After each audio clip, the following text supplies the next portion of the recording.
If you'd like to own this timeless book in physical form, I've linked my favorite edition in the description below. A beautiful copy to study, gift, or keep forever. It's the first link in the description. That inward mistress part of man, if it be in its own true natural temper, is ever so disposed and affected towards all worldly chances and events, that it will easily turn and apply itself to that which may be, and is within its own power to compass, when that cannot be which at first it intended. For it never doth absolutely addict and apply itself to any one object. But whatsoever it is that it doth now intend and prosecute, it doth prosecute it with exception and reservation. So that whatsoever it is that falls out contrary to its first intentions, even that afterwards it makes its proper object. Even as the fire, when it prevails upon those things that are in its way, by which things indeed a little fire would have been quenched. But a great fire doth soon turn to its own nature, and so consume whatsoever comes in its way. Yea, by those very things it is made greater and greater. Let nothing be done rashly and at random, but all things according to the most exact and perfect rules of art. They seek for themselves private retiring places, as country villages, the seashore, mountains. Yea, thou thyself art wont to long much after such places. But all this thou must know proceeds from simplicity in the highest degree. At what time soever thou wilt, it is in thy power to retire into thyself and to be at rest, and free from all businesses. A man cannot anywhere retire better than to his own soul. He especially who is beforehand provided of such things within, which whensoever he doth withdraw himself to look in, may presently afford unto him perfect ease and tranquility. By tranquility I understand a decent, orderly disposition and carriage, free from all confusion and tumultuousness. Afford then thyself this retiring continually, and thereby refresh and renew thyself. Let these precepts be brief and fundamental, which as soon as thou dost call them to mind, may suffice thee to purge thy soul thoroughly, and to send thee away well pleased with those things whatsoever they be, which now again after this short withdrawing of thy soul into herself, thou dost return unto. For what is it that thou art offended at? Can it be at the wickedness of men, when thou dost call to mind this conclusion that all reasonable creatures are made one for another, and that it is part of justice to bear with them, and that it is against their wills that they offend? And how many already who once likewise prosecuted their enmities, suspected, hated, and fiercely contended, are now long ago stretched out and reduced unto ashes. It is time for thee to make an end. As for those things which among the common chances of the world happen unto thee, as thy particular lot and portion, canst thou be displeased with any of them? When thou dost call that ordinary dilemma to mind, either a Providence or Democritus atoms, and with it, whatsoever we brought to prove that the whole world is as it were one city.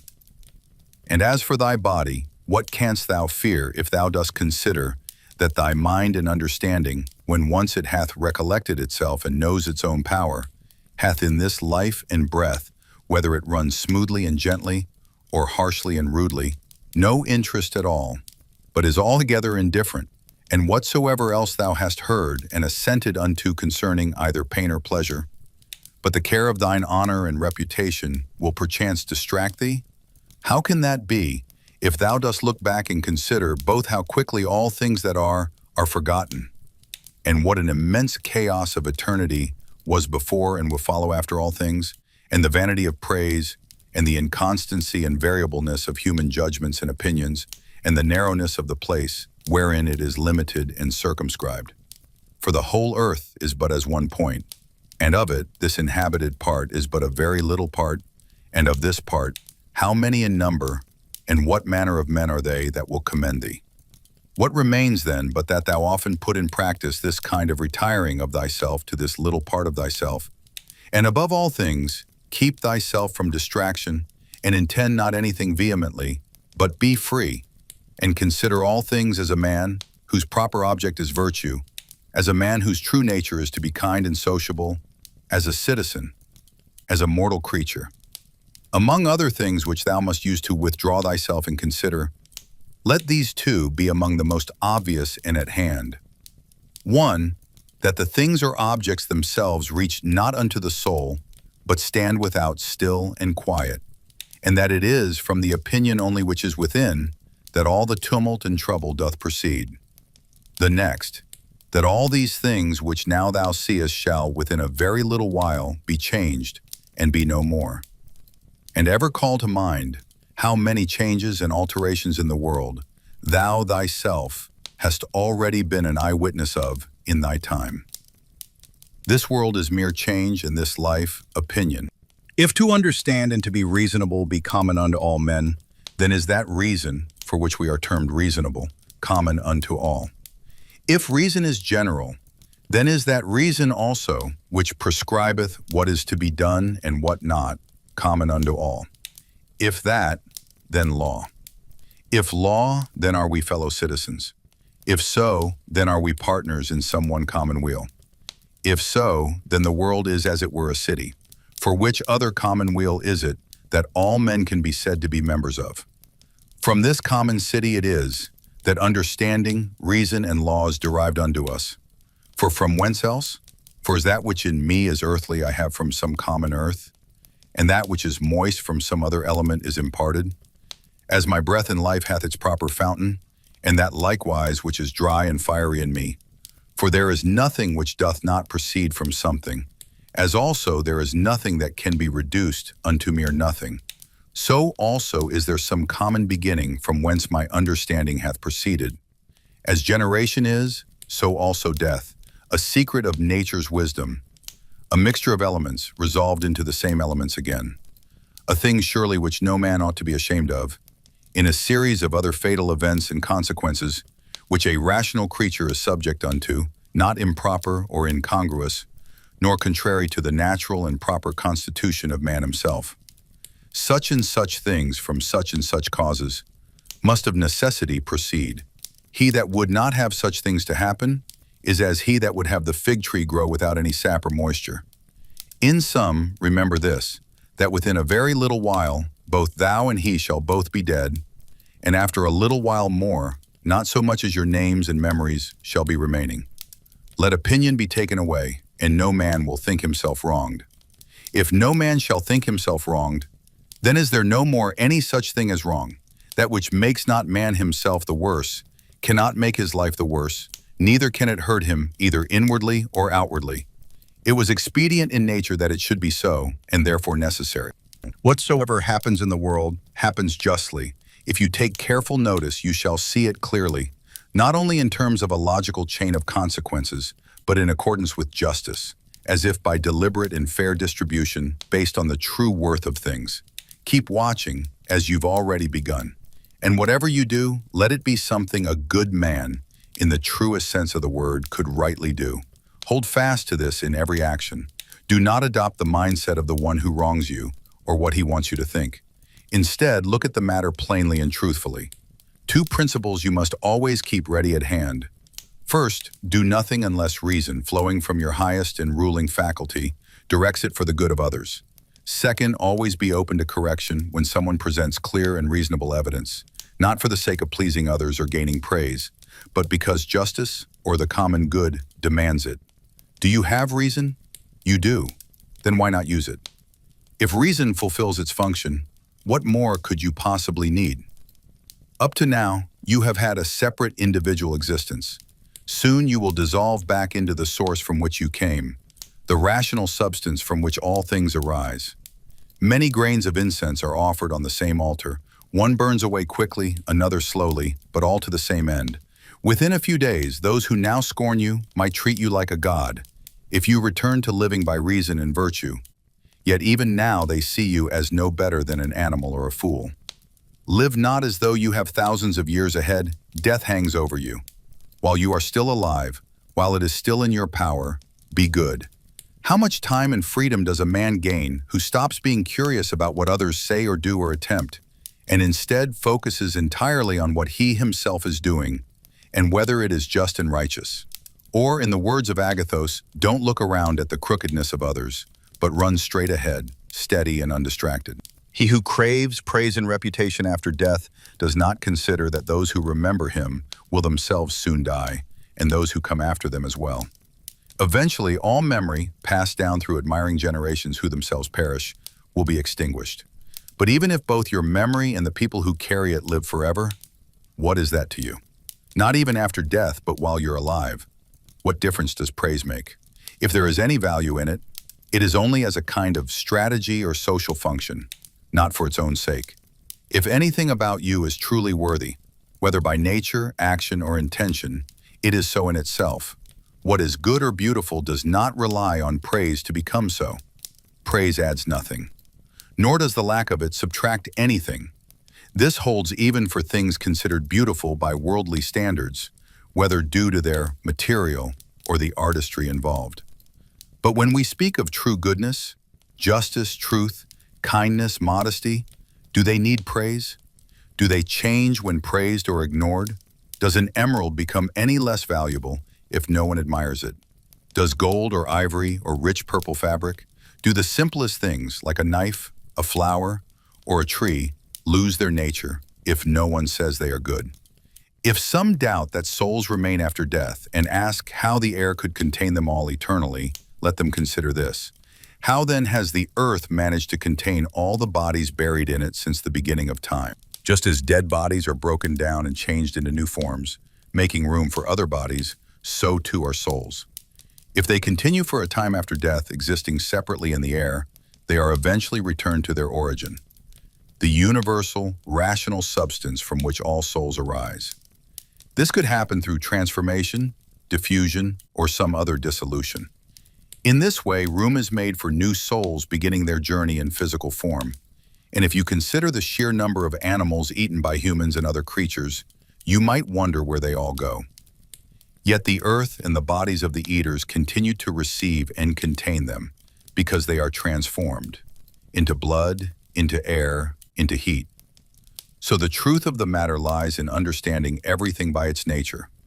What is passive and material, and what is active and shaping. Do not stray from the path. Let every movement and desire be guided by justice.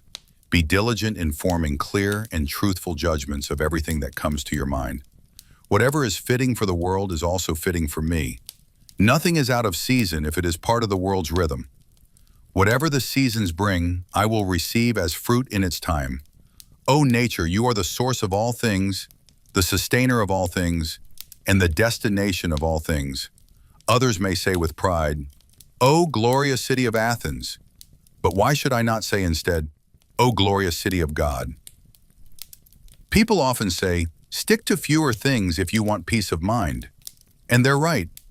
There is no better way to live cheerfully than to limit yourself to only those actions which are necessary, and which reason, in light of your nature as a social being, demands. This will bring not only serenity from the goodness of your deeds, but also a sense of calm from their simplicity and focus. Since most of what we say and do is unnecessary, cutting those things out gives us more time and peace. So at each moment, ask yourself, is this truly necessary? Eliminate not just needless actions, but also needless thoughts, because unnecessary thinking leads directly to unnecessary doing. Try now the life of a good man, one who is content with whatever happens, trusts the justice of his present actions, and is anchored in the integrity of his character. You've tried the other kind of life. Now test this one. Stop complicating things. Simplify. Does someone offend you? They only harm themselves. Why let it trouble you? Has something unexpected happened? Accept it. It was destined from the beginning of time to be part of your story. To summarize, life is short. Make wise use of the present. Act with justice. Play, but do so with balance. Either the world is a cosmos, an ordered whole, or it's a beautiful, complex mix of chance and pattern. But ask yourself, if even you possess some sense of harmony and grace, how could the vast whole be nothing but chaos? Everything in the world is marked by its own nature, distinct yet connected, drawn together by a subtle unity. A soul can become warped in many ways: cruel, cowardly, inflexible, savage, weak, childish, deceptive, vulgar, treacherous, or tyrannical. But consider this: if it's ignorance to not know the world, isn't it equally foolish to be surprised by what happens in it? The real fugitive is the one who flees from reason, the essence of our shared humanity. The blind man is not just the one without eyes, but the one who does not see with the mind. The truly poor man is the one who depends on others for what he should have within himself. The one who resents fate is like a tumor in the world, cut off from the natural flow of life, bitter toward the very nature that birthed him. And the one who acts irrationally tears his soul away from the great soul of all rational beings, creating disorder in the city of mankind. There are those who, even without a coat or a book, still live by philosophy. One says, "I'm half naked and without bread, yet I remain true to reason." And I say, though I lack teachers and instruction, still I do not abandon the path of reason. Whatever your craft or discipline, embrace it fully, find pride and comfort in it, live the rest of your life as someone who trusts the gods with everything that is beyond his control, and toward men, behave neither like a tyrant nor a slave. Now think, for example, of the time of Vespasian. You would see the same things. People marrying, raising children, falling ill, dying, going to war, feasting, trading, farming, flattering, boasting, suspecting others, scheming, despairing, complaining, courting, hoarding, chasing after office or power. And now that whole age is gone. Then think of Trajan's time again, the same. That age too has passed. Go further. Entire eras, entire nations, people who once pursued worldly things with passion and obsession, all dissolved into dust and forgotten. And what about those you knew yourself? How many chased trivial vanities, neglecting what their own nature required of them? Let that remind you, always act in proportion to the real worth of each thing. Don't let yourself be drained or frustrated by clinging to petty matters longer than they deserve. Words once common are now archaic. Names that echoed in every forum are now almost forgotten. Camillus, Cieso, Valesius, Leonatus. Later Scipio, Cato, Augustus, Hadrian, Antoninus Pius. Even these giants have faded, and soon they too will sound like legends from another world. What endures? What should you truly care about? Not fame, not memory. All of that is vanity. What matters is this: that your will be just, that your actions be kind, that your speech be honest, that your judgment be clear, and that you greet whatever happens as natural, necessary, and rooted in the same source that brought you into existence. So surrender yourself to this order, this web of fate. Trust it completely. Everything that exists now, every object, every memory, even the minds that remember, are all part of a constant flow of change. Get used to this thought. The universe delights in transformation. It doesn't just allow change, it thrives on it. What exists now is simply the seed of what will follow. And if you think that only things planted in soil or a womb are seeds, you misunderstand. All things that exist are seeds, seeds of the future, seeds of their own transformation. You are near the end of your life, and still, you have not reached simplicity, still perturbed, still fearful of what might happen, still holding tension toward others, still falling short of what justice demands in every act. Look at those considered wise in the eyes of the world. Observe what they chase and what they fear. See clearly the state of their minds. Understand this: no evil can exist in another person's mind that affects you, nor does any external misfortune arise from the body's state, which is no more than the temporary housing of your soul. Where does distress live then? Only in your own judgment. Refuse to admit misery there, and all is well. Even if your body is pierced, burned, or decays, let the mind judge it calmly. Whatever befalls both the just and the unjust equally is neither good nor evil. Keep reminding yourself, the world is one living being with one soul. Everything is interwoven, each part supporting and influencing the other, moving in a shared rhythm, forming one grand design. Everything that happens is tied together in a chain of mutual causality. And what are you apart from that higher part of you? As Epictetus rightly put it, a soul carrying around a corpse. Change is not a harm, nor is being born a benefit. The life of the world is like a river, ever flowing, one event following another, each one quickly passing from sight. What appears now is already disappearing, and something new takes its place. Whatever happens, illness, death, slander, betrayal, is no more unnatural than roses in spring or fruit in summer. These too are nature's rhythm. Don't look at life as random, disconnected events. Everything is ordered, everything is connected, everything belongs. It is not just a sequence, it is a harmony. Never forget what Heraclitus said. The death of earth is to become water. The death of water is to become air. And the death of air is to become fire. And in reverse again. All things change form, yet remain within the order of nature. Remember also, most people live in constant resistance to reason, the very force that governs all things and is closest to them. They are strangers to the ordinary events of life, treating them as if they were strange, foreign, or surprising. Don't be like people asleep, acting by vague impressions.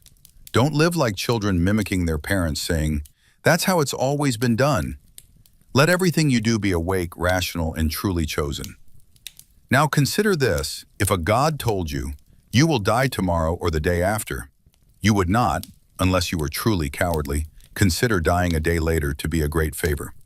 So why then fear dying 10 or 20 years from now instead of tomorrow? The distance is slight. What matters is not when you die, but how you live until then. Always reflect on this. How many physicians, once so stern and commanding, are now dead? How many astrologers, after predicting others' deaths, met their own? How many philosophers who wrote long books about life and death have vanished? Generals, kings, and tyrants who acted as though they were gods, gone. Cities that once flourished, Hellas, Pompeii, Herculaneum, all gone. Think also of the people you've known personally. One buried another and was soon buried himself. One after another, all pass away. So look at the world this way. Everything is temporary, fading fast, and even while it lasts, it holds little value.